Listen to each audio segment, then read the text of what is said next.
Quelques jours après sa prestation de serment, le 24 mai dernier, le médiateur de la République veut s'assurer des relations entre la médiature et les autres institutions de l'État.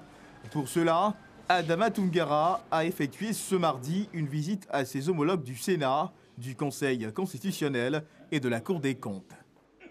Les relations seront des relations excellentes et fluides pour pouvoir nous aider dans notre travail de médiation. Prochaine étape de cette tournée du médiateur, l'Assemblée nationale, le Conseil économique et social et la Cour suprême.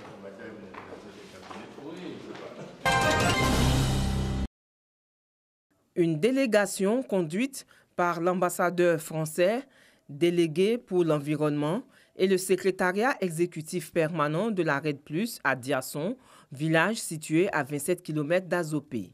Dans la mise en œuvre du projet RED+, dans la région de Lamé, Diasson fait partie des 7 villages qui bénéficient du projet agriculture zéro déforestation. La délégation a donc eu des échanges avec la notabilité sur le développement participatif et la contribution des populations à la gestion des forêts. Randonnée en forêt sur cette parcelle de 3 hectares, 1 hectare de terre en jachère pour accueillir 400 pieds de cacao biologique.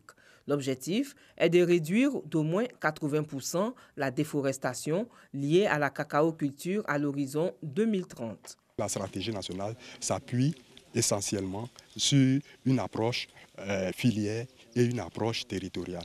Et l'approche territoriale consiste à renforcer les capacités de toutes les régions de la Côte d'Ivoire afin que ces régions s'investissent pleinement et de façon autonome dans la politique et dans la stratégie RED+, de sorte à ce que ce transfert de compétences, de connaissances que nous sommes en train de développer avec l'appui de nos partenaires puisse bénéficier à toutes les populations. La Côte d'Ivoire a adhéré au mécanisme RED+ en 2011. L'objectif de la stratégie nationale RED+, reconstituer 5000 hectares de terres dégradées en réintroduisant la forêt au cœur des paysages ruraux à travers la promotion du reboisement et de l'agroforesterie. Impulsés par le désir de solidarité africaine, ces jeunes de diverses origines ont célébré l'Africa Day, un moment de partage des us et coutumes avec les 5 pays limitrophes de la Côte d'Ivoire, une initiative du Rotaract Club Abidjan Lagune.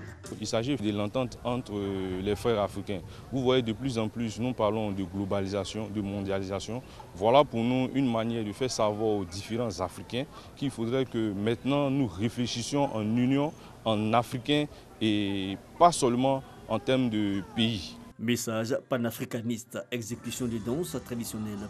Serge Cyrilda, parrain de l'association, a encouragé l'initiative qu'il souhaite pérenne. Les pères de l'indépendance ont créé l'Afrique moderne et aujourd'hui les jeunes ont le devoir de continuer cette intégration. Je pense que c'est un pas de plus vers cette intégration et vers une meilleure cohabitation des peuples en Afrique. Le Rotaract Club Abidjan Lagune est composé de jeunes de 18 à 30 ans. Il s'est donné pour mission œuvrer au développement du leadership chez les jeunes et à l'entente mondiale. Accueilli à l'aéroport par le président Ibrahim Boubacar Keïta, le secrétaire général de l'ONU Antonio Guterres s'est rendu à la base de la MINUSMA pour une cérémonie d'hommage aux 21 casques bleus tombés en 2017.